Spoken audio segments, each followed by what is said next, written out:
Students, welcome to Utkarsh classes. I hope आप लोग सब बहुत अच्छे होंगे, मजे में होंगे। सो 9th का रिवाइज सिलेबस आ चुका है, सेशन 21-22 का। तो हमें जानना तो चाहिए ना कि हम क्या पढ़ने वाले हैं, क्या चीज़ हमारी कट हो चुकी है, क्या हमें बेनिफिट्स मिला है इस बार। हम सिलेबस को अच्छे से देखेंगे कि क्या क्या आ रहा है, क्या क्या नहीं आ रहा है, वो भी देखेंगे और ये भी जानेंगे कि कौन सा क्वेश्चन मतलब कौन सा चैप्टर कितने मार्क्स का है। तो ये सारी चीजें आज हम डिस्कस करने वाले हैं, क्योंकि आज हम रिवाइज सिलेबस की बात करने वाले हैं, syllabus of 21 and 22 session. So let's start. अगर मैं टर्म 1 और टर्म 2 दोनों की बात करूं, दोनों मिला के अगर मैं एनसीईआरटी की बात करूं तो दोनों मिला के है कितना, टोटल मेरे पास 15 चैप्टर्स हैं। बट उसमें से कुछ चैप्टर्स आ रहे हैं, कुछ चैप्टर्स नहीं भी आ रहे हैं। और इस बार तो सीबीएसई ने और भी अच्छा किया है। इस बार जो सीबीएसई और आरबीएसई, या फिर मैं बोलूं सीबीएसई की बात करूं तो सीबीएसई ने क्या किया है, इस बार सीबीएसई ने क्या किया है, टर्म 1 और टर्म 2 में दो डिवाइड कर दिया है। एक मेरा टर्म 1 है और एक मेरा टर्म 2 है, दो में डिवाइड कर दिया गया है। और इस बार और अच्छा किया कि आधा आधा कर दिया। ऐसा नहीं कि ये 100 मार्क्स का, ये भी पूरा 100 मार्क्स का, आधा आधा कर दिया है। आधा कोर्स इसमें आएगा जो आपका मेरा क्या होता है, ऑब्जेक्टिव होगा। कैसा होगा, ऑब्जेक्टिव होगा। और आधा कोर्स इधर आएगा जो मेरा सब्जेक्टिव होगा। मतलब ये मेरा 50% कोर्स देगा टर्म 2 और टर्म 1 भी मेरा 50% कोर्स देगा। दोनों को मिला के फिर मेरे टोटल फाइनल मार्क्स आएंगे। ठीक, वो अपन देखेंगे। ऑब्जेक्टिव्स क्या होते हैं, एमसीक्यूज फॉर्म में, एमसीक्यू फॉर्म में आएगा। और सब्जेक्टिव क्या है, जिसमें आपको अच्छी सी रामायण लिखनी पड़ेगी। तो ऑब्जेक्टिव एंड सब्जेक्टिव दोनों है, 50% टर्म 1 एंड 50% टर्म 2, और दोनों मिला के फिर आपके 100 मार्क्स होंगे। ये दोनों मतलब ये 40 मार्क्स का होगा, 40 मार्क्स का होगा। साथ में आप लोग के जो इंटरनल एग्जाम्स होते हैं उनके 10 मार्क्स होंगे। तो ऐसे करके वो 20 मार्क्स के, ये 40 मार्क्स के, और टोटल मिला के आपका 100 मार्क्स का पूरा सेशन होगा। ठीक, तो आज हम मेन साइंस सिलेबस के बारे में प्रॉपर बात करने वाले हैं, एक एक टॉपिक को डिस्कस करने वाले हैं कि क्या क्या टॉपिक्स आएंगे और उनको कैसे हम बाद में पढ़ेंगे। ठीक, तो स्टार्ट करते हैं। पहले ओवरव्यू देख लेते हैं। अगर मैं बात करूं आपसे तो इवैल्यूएशन क्या है, टर्म 1 की बात करते हैं। तो टर्म 1 में मैटर इट्स नेचर बिहेवियर, जो एक यूनिट है, first unit, matter and it's nature in behaviour, उसमें कौन सा चैप्टर 2 आएगा, कौन सा आएगा, चैप्टर 2 आएगा। कितने मार्क्स का आएगा, 9 मार्क्स का आएगा। चैप्टर 2 आएगा, कितने मार्क्स का आएगा, 9 मार्क्स का आएगा। तो इसको थोड़ा देखते हैं। अगर मैं बात करूं टर्म 1 की, टर्म 1 में मैंने क्या बोला, यूनिट 1 आ रही है, matter and it's nature and behaviour, जो क्या है उसमें चैप्टर 2 आ रहा है। वो कौन सा है, is matter around us pure.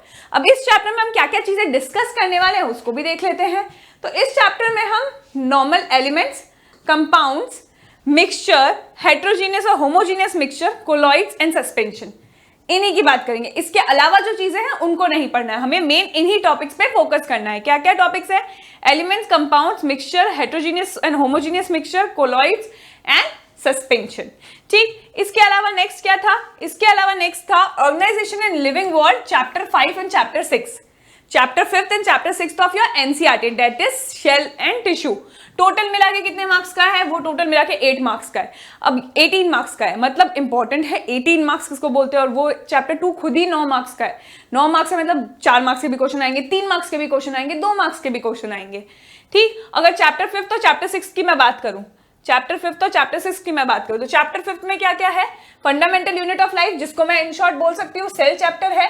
ठीक है, तो सेल चैप्टर में क्या क्या जानोगे, सेल क्या होता है, वो बेसिक यूनिट मतलब सेल के बारे में। फिर प्रोकैरियोट और यूकैरियोट सेल्स क्या होते हैं, मल्टी सेलुलर ऑर्गेनिजम्स क्या होता है, सेल मेम्ब्रेन को पूरा पढ़ोगे, सेल वॉल को पूरा पढ़ोगे, फिर सेल ऑर्गेनेलीज पढ़ोगे। अलग अलग सेल ऑर्गेनेलीज हैं, कौन कौन सी, chloroplast, mitochondria, vacuoles, endoplasmic reticulum, Golgi apparatus, nucleus, chromosomes, इन सब को हम स्टडी करने वाले। क्रोमोसोम का स्ट्रक्चर, क्रोमोसोम का नंबर, इन सब की चीजों के बारे में हम स्टडी करेंगे। मतलब इन शॉर्ट सेल चैप्टर तो पूरा ही हमारा आ रहा है, उसमें कोई भी टॉपिक छूट ही नहीं रहा है। हम सेल्स के बारे में, अलग अलग तरीके की सेल्स के बारे में भी पढ़ेंगे, वो सेल का स्ट्रक्चर कैसा होता है वो भी देखेंगे, सेल के अंदर कौन सी ऑर्गेनेलीज होती है उनको भी देखने वाले हैं। तो ये तो चैप्टर 5th की बात हो गई। चैप्टर 6 क्या है, चैप्टर 6 की अगर मैं बात करूं तो वो क्या आ जाएगा, मेरा टिश्यू चैप्टर। टिश्यू के बारे में बात करेंगे तो टिश्यू में क्या क्या आ जाएगा, टिश्यू का स्ट्रक्चर, उसका फंक्शन, प्लांट टिश्यू है, एनिमल टिश्यू आ जाएंगे।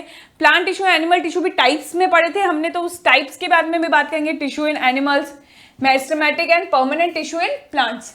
मतलब तुम्हें स्पेसिफाई किया है बच्चा कि प्लांट टिश्यू में क्या है, only 4 types of animal tissue, मतलब जो 4 टाइप के एनिमल टिश्यूज हमने पढ़े हैं उनके बारे में। और meristematic and permanent tissue plants में 4 टाइप के एनिमल टिश्यूज कौन कौन से थे, मस्कुलर, कनेक्टिव, एपिथेलियल, स्केलेटल, तो ये सारे 4 इसमें आ जाएंगे। और meristematic and permanent tissue plant में आ जाएंगे। तो इनके बारे में हम टिश्यू चैप्टर में डिस्कस करेंगे। तो ये तो मेरी सेकंड यूनिट की बात हो गई।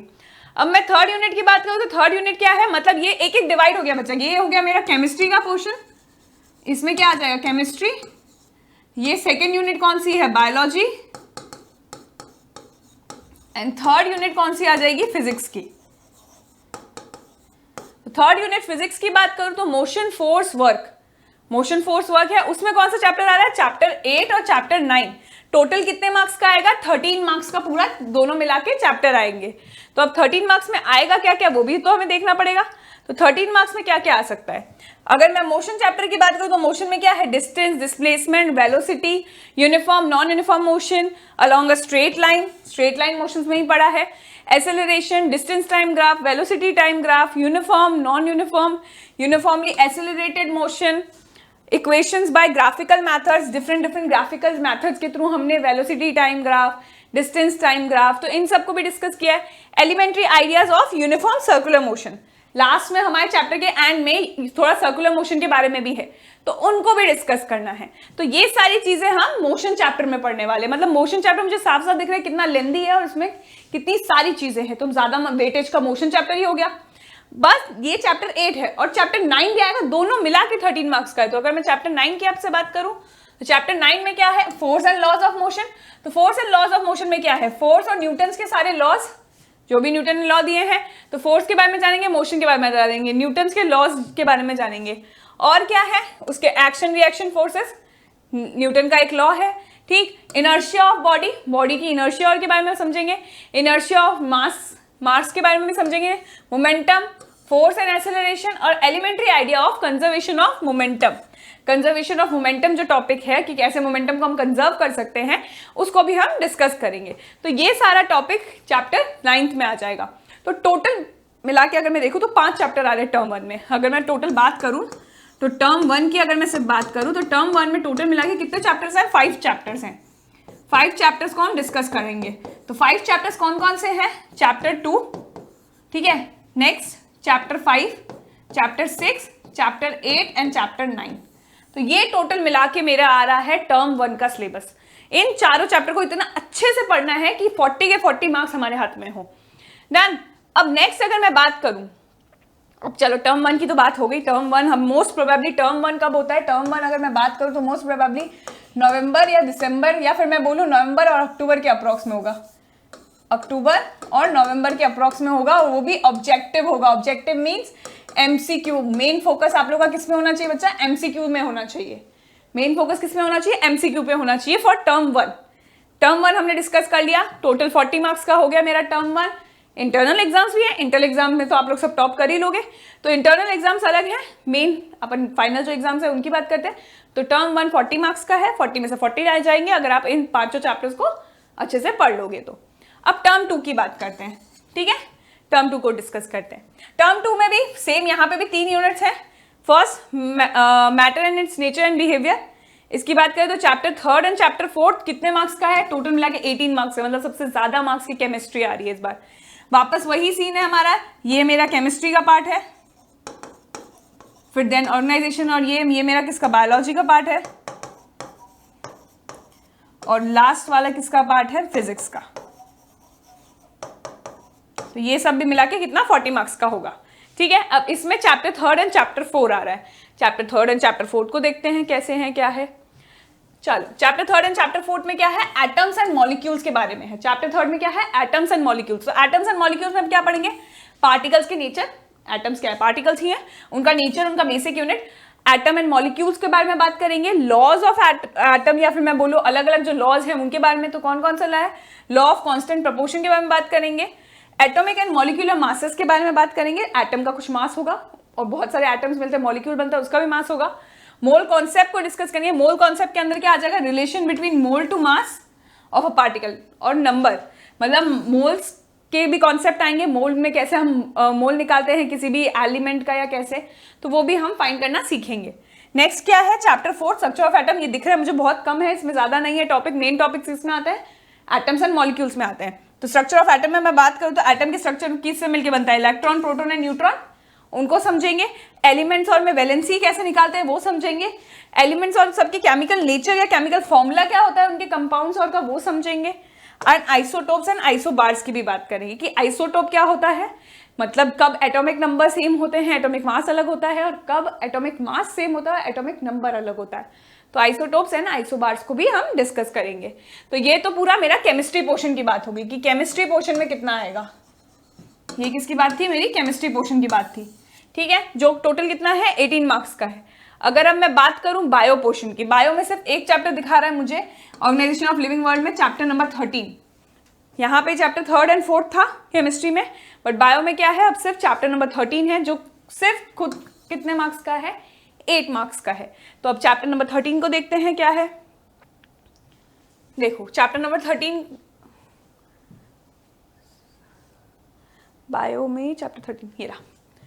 तो चैप्टर 13 क्या है, why do we fall ill, हम कैसे बीमार पड़ते हैं। तो उनमें हम क्या है, हेल्थ एंड डिजीज को डिस्कस करेंगे कि कैसे हेल्थ, कोई इंसान कैसे हम बोल सकते हैं वो हेल्दी है, कैसे बोल सकते हैं वो हेल्दी नहीं है, उसको कोई डिजीज है, वो कैसे हम डिफाइन कर सकते हैं। Infectious and non infectious disease कैसे होती है, कौन सी चीज डिजीज फैल जाए एक दूसरे में, कौन सी डिजीज ना फैले, ठीक, और उसके कॉजेज और मैनिफेस्टेशंस, मतलब कैसे वो फैलते हैं, कैसे एक डिजीज दूसरे डिजीज होती है, कैसे इनके कॉजेज क्या हैं, और इनके क्योर भी समझेंगे। जैसे कि डिजीज कॉज बाय किसकी वजह से कॉज होते हैं, बहुत different micro organisms, viruses, bacteria. अभी रिसेंटली वायरस हमें पता है उसकी वजह से डिजीज हो रहा है कोविड वाला, तो ये हमें पता है, ठीक। वायरसेस, बैक्टीरिया, प्रोटोजोआ, इनके बारे में भी डिस्कस करेंगे। और इनके प्रिवेंशन, मतलब हम कैसे इन सबसे बच सकते हैं। बहुत सारी ऐसी डिजीज होती है जिनसे बच भी सकते हैं, और बहुत सारी ऐसी डिजीज होती है जिनसे बच भी नहीं सकते, बट हम प्रिकॉशन जरूर ले सकते हैं। तो principle of treatment and prevention, principles जानेंगे कि उनकी जो ट्रीटमेंट होता है वो कैसे करते हैं, क्यों करते हैं, ये सब। और एक पल्स पोलियो प्रोग्राम है, ये नॉर्मल क्वेश्चन है, तो ये इसके बारे में भी हम डिस्कस करेंगे। तो ये सब किस में पढ़ेंगे, why do we fall ill, ये किसका टॉपिक है, ये बायोलॉजी का टॉपिक है। ये किसका आएगा, किसके अंदर आएगा, ये बायोलॉजी के अंदर आएगा, ठीक है। अब नेक्स्ट हम बात करें फिजिक्स की, वापस आ जाते हैं हमारे इस पे। तो फिजिक्स में क्या क्या आएगा, मोशन एंड फोर्स और वर्क में chapter number 10 and chapter number 11 कौन से आएंगे, चैप्टर 10 और चैप्टर 11, जो कितने मार्क्स का है, 14 मार्क्स का है। अब लेट्स सी चैप्टर नंबर 10 और चैप्टर नंबर 11 में क्या क्या आ रहा है। तो चैप्टर नंबर 10 क्या है, ग्रेविटेशन, जो न्यूटन्स एप्पल गिला उसने ग्रेविटेशन को बता दिया, तो उसको समझना है। तो ग्रेविटेशन की बात करो तो ग्रेविटेशन के बारे में जानेंगे, यूनिवर्सल लॉ ऑफ ग्रेविटेशन जानेंगे कि लॉ कैसे है, कि ग्रेविटेशन सिर्फ एक ही जगह नहीं, अमेरिका जाओ, इंडिया जाओ, कहीं भी जाओ, ग्रेविटेशन सेम ही रहेगी। फोर्स ऑफ ग्रेविटेशन, ग्रेविटेशन किस तरीके का फोर्स लगाती है जिसको हम ग्रेविटी बोलते हैं, हम नीचे क्यों खींचे जाते हैं, कोई भी चीज जब हम ऊपर फेंकते हैं वो नीचे वापस क्यों आती है, ग्रेविटी की वजह से आती है, ठीक है। एक्सीलरेशन ड्यू टू ग्रेविटी, उसको भी डिस्कस करेंगे। एंड मास, वेट और फ्री फॉल, मास और वेट में क्या फर्क होता है, फ्री फॉल, बॉडी को जब आप ऊपर से छोड़ते हो तो वो नीचे क्यों गिरती है, फ्री फॉल क्यों होता है, ये सब सारी चीजें हम किस में पढ़ेंगे, ग्रेविटेशन चैप्टर में। नेक्स्ट क्या बात करूं, वर्क एंड एनर्जी की बात करूं, चैप्टर 10 हो गया। चैप्टर 11 किसके बारे में बात करेंगे, वर्क एंड एनर्जी के बारे में। तो इसमें क्या आ जाएगा, वर्क एनर्जी क्या होती है, पावर क्या होता है, तो वर्क डन बाय फोर्स, किसी बॉडी के द्वारा कितना वर्क डन होता है वो सब निकालना। एनर्जी के बारे में पावर, जैसे जो हम घरों में पावर, इलेक्ट्रिसिटी एंड ऑल, थोड़ा वो सब आ जाएगा पावर। काइनेटिक, पोटेंशियल एनर्जी, किसी बॉडी को मूव करने के लिए कौन सी एनर्जी चाहिए होती है, किसी बॉडी को, अगर बॉडी कहीं खड़ी है तो कौन सी एनर्जी होती है, वो सब हम डीप में पढ़ेंगे। And laws of conservation of energy, मतलब एनर्जी को कैसे कंजर्व करके रख सकते हैं, कैसे बचा के रख सकते हैं, उनके बारे में भी। तो टोटल ये किसके, फिजिक्स के 2 चैप्टर्स हैं, ये क्या है, फिजिक्स के 2 चैप्टर्स हैं। तो टोटल अगर मैं टर्म 2 की आपसे बात करूं, अगर मैं टर्म 2 की आपसे बात करूं तो टर्म 2 में भी 5 चैप्टर्स हैं। टर्म 2 में भी अगर मैं चैप्टर्स की बात करूं, कितने चैप्टर है बच्चा, 5 चैप्टर्स हैं। कौन कौन से चैप्टर अगर मैं बात करूं तो कौन कौन से मेरे चैप्टर्स आ गए, 5 में से चैप्टर 3, चैप्टर 4, चैप्टर 13, चैप्टर 10 और चैप्टर 11। तो 3, 4, 10, 11, 13, 3, 4, 10, 11 एंड 13। तो इन शॉर्ट चैप्टर जो है वो कितने 5 चैप्टर्स आएंगे टर्म 2 में भी। ये कैसा होगा, सब्जेक्टिव होगा एंड इसमें आपको 40 मार्क्स इन सारे 5 चैप्टर करके आपके आ जाएंगे। सेम ये पूरा मेरा क्या होगा, सब्जेक्टिव होगा और ये टर्म 2 है तो ये मोस्ट प्रोबेबली आप लोग का मार्च में होगा एग्जाम, फेब एंडिंग या फिर मार्च में।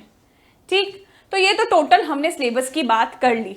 अब हमें प्रॉफिट क्या मिल रहा है वो भी तो बात करनी चाहिए। प्रॉफिट क्या है हमारा, प्रॉफिट सबसे इंपॉर्टेंट चीज, 5 चैप्टर कैंसिल है, 5 चैप्टर्स आर कैंसिल, 5 चैप्टर्स नहीं आ रहे हैं। टोटल हमारे पास टोटल कितने चैप्टर्स हैं, टोटल हमारे पास 15 है, उसमें से टर्म 1 में आ रहे हैं मेरे कितने 5, टर्म 2 में आ रहे हैं मेरे कितने 5, तो 5 + 5 दैट इज 10 और टोटल कितने हैं 15, तो -5 दैट इज 10 चैप्टर्स आ रहे हैं। 5 चैप्टर्स उसमें से आपके कैंसिल हैं, तो 5 चैप्टर्स को तो हमें देखना ही नहीं है।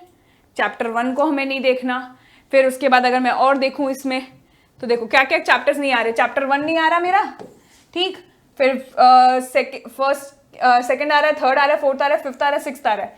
चैप्टर 7th नहीं आ रहा, ठीक है, 8th 9th आ रहा है, 10th 11th आ रहा है, 12th नहीं आ रहा, ठीक, फिर नेक्स्ट और क्या बात करो 13 आ रहा है, फिर उसके बाद 14 और 15 भी नहीं आ रहा। तो इन शॉर्ट ये 5 चैप्टर्स तो मेरे पास आ ही नहीं रहे हैं, कैंसिल ही हो गए हैं। तो हमें मेन किस पे फोकस करना है, हमें इन 10 चैप्टर्स पे फोकस करना है। ऐसा नहीं है सब पढ़ रहे हैं, बट चैप्टर मेन फोकस किस में 10 है, क्योंकि हमें 100 मार्क्स के 100 मार्क्स लाने हैं। तो ये जो चैप्टर 10 और ये भी 14 मार्क्स का है, तो टोटल ये 40, ये सम ऑफ 40 हो जाएगा और ये सम ऑफ 40 हो जाएगा।